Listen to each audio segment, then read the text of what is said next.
Welcome our YouTube channel GS with Ansu. Bihar प्रधान शिक्षक के लिए सब्जेक्ट वाइज सेट प्रैक्टिस चलाया जा रहा है, जिसमें आज साइंस के महत्वपूर्ण प्रश्नों को देखने वाले हैं इस वीडियो में। इसमें सारे प्रश्न बहुत ही इंपॉर्टेंट दिए गए हैं, जो आपके एग्जाम में आने की पूरी संभावना है, इसलिए वीडियो को लास्ट तक जरूर देखें। वीडियो स्टार्ट करने से पहले आप लोगों से एक ही रिक्वेस्ट है, प्लीज़ वीडियो को लाइक और किसी भी एक ग्रुप में शेयर जरूर कर दीजिएगा। चलिए स्टार्ट करते हैं। पहला प्रश्न है, बृहद रूप से ब्रह्मांड का अध्ययन कहलाता है। बृहद रूप से ब्रह्मांड का अध्ययन कहलाता है ब्रह्मांड विज्ञान, ऑप्शन नंबर डी। अगला प्रश्न है, घूर्णन एवं परिभ्रमण में लगभग समान समय लेने वाला आकाशीय पिंड कौन सा है?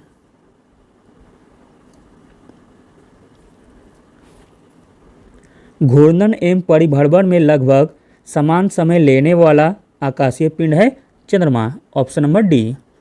अगला प्रश्न है, निम्नलिखित में से कौन सा तारा पृथ्वी के सर्वाधिक समीप है? पृथ्वी के सर्वाधिक समीप तारा हो जाएगा प्रोक्सिमा सेंचुरी। अगला प्रश्न देखते हैं, ब्रह्मांड में विस्फोटित तारा कहलाता है। ब्रह्मांड में विस्फोटित तारा कहलाता है अभिनव तारा। अगला प्रश्न है, हमारे अंतरिक्ष में कितने तारामंडल हैं? हमारे अंतरिक्ष में 89 तारामंडल है। अगला प्रश्न है, हमारी आकाशगंगा की आकृति है? हमारी आकाशगंगा की आकृति है स्पाइरल। अगला प्रश्न देखते हैं, हमारी आकाशगंगा के केंद्र की परिक्रमा करने में सूर्य को समय लगता है। हमारी आकाशगंगा के केंद्र की परिक्रमा करने में सूर्य को समय लगता है 25 करोड़ वर्ष। अगला प्रश्न है, ध्रुव तारे की दिशा किस ओर होती है? ध्रुव तारे की दिशा होती है उत्तर की ओर। अगला प्रश्न है, तारे का रंग सूचक है? तारे का रंग सूचक है उसके ताप का। अगला प्रश्न देखते हैं, वर्तमान आकलन के अनुसार ब्रह्मांड की आयु है? वर्तमान आकलन के समय ब्रह्मांड की आयु है 13 बिलियन वर्ष। अगला प्रश्न है, एक कृत्रिम उपग्रह में विद्युत ऊर्जा का स्रोत क्या होता है? एक कृत्रिम उपग्रह में विद्युत ऊर्जा का स्रोत होता है सौर सेल। अगला प्रश्न देखते हैं, दूध मेखला है यानी कि मिल्की वे क्या है आपको बताना है। तो दोस्तों, दूध मेखला है एक मंदाकिनी, ऑप्शन नंबर सी। अगला प्रश्न है, शीघ्रता से घूमने वाले तारे जो उच्च रेडियो तरंगे छोड़ते हैं वह कहलाते हैं? शीघ्रता से घूमने वाले तारे जो उच्च रेडियो तरंगे छोड़ते हैं वह कहलाते हैं पल्सर। अगला प्रश्न है, शनि सूर्य के चारों ओर एक चक्कर लगाने में समय लेता है? शनि सूर्य के चारों ओर एक चक्कर लगाने में समय लेता है 29.5 वर्ष का। अगला प्रश्न है, इवनिंग स्टार किस ग्रह को कहते हैं? इवनिंग स्टार कहते हैं शुक्र ग्रह को। अगला प्रश्न है,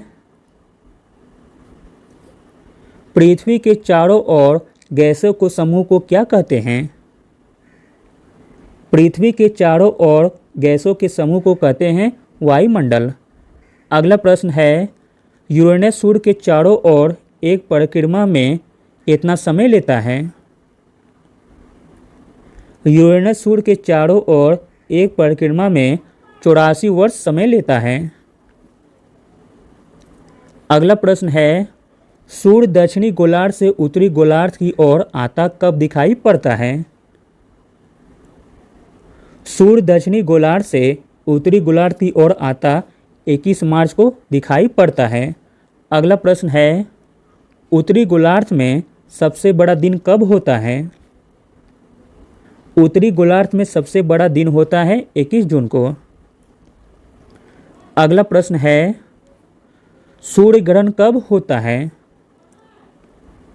सूर्य ग्रहण होता है अमावस्या के दिन। अगला प्रश्न है, कौन सा ग्रह पृथ्वी के निकटतम है? पृथ्वी के निकटतम है शुक्र ग्रह। अगला प्रश्न देखते हैं, बुध ग्रह सूर्य का चक्कर कितने समय में पूरा कर लेता है? बुध ग्रह सूर्य का चक्कर 88 दिनों में पूरा कर लेता है। अगला प्रश्न है, आकाश में सबसे चमकदार तारा है? आकाश में सबसे चमकदार तारा है सिरियस। अगला प्रश्न है, पृथ्वी का ध्रुवीय व्यास विषुवतीय व्यास से कितना छोटा होता है? पृथ्वी का ध्रुवीय व्यास विषुवतीय व्यास से 42 किलोमीटर छोटा होता है।